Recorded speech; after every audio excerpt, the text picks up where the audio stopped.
দীর্ঘ 15 দিনের অনশনের অবসান ঘটিয়ে অবশেষে লক্ষ্মীবারে নবসাজে দেখা দিলেন জগন্নাথ দেব।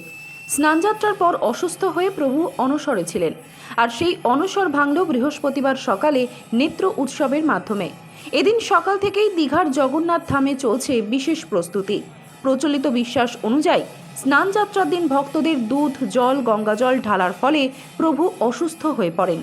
তাই তাকে 15 দিনের জন্য বিশ্রামে রাখা হয়, আর সেই সময় তার কোনো ভোজন হয় না, চলে ওষুধ এবং পূজা অর্চনা। সকাল 7টায় প্রথম পূজা হয়। দীর্ঘ অনশরের পর এদিনই প্রথম আহার গ্রহণ করেন তিনি, তাই আয়োজন করা হয়েছিল 56 ভোগের। দীঘায় বর্তমানে রয়েছেন মুখ্যমন্ত্রী মমতা বন্দ্যোপাধ্যায়। বিকেলে নিদ্রা থেকে উঠে অনুষ্ঠিত হবে রশি পুজো এবং রথযাত্রার আগের আচার অনুষ্ঠান। সন্ধ্যায় 3টি রথ, বলরাম, সুভদ্রা এবং জগন্নাথের রথ মন্দিরের ভিতর থেকে মন্দিরের চত্বরেই সামনে এনে রাখা হবে। তিথি অনুযায়ী শুক্রবার গড়াবে মহারথ। ভক্তদের দীর্ঘ প্রতীক্ষার অবসান ঘটিয়ে নবসাজে রথে চড়বেন প্রভু জগন্নাথ দেব, বলরাম এবং সুভদ্রা।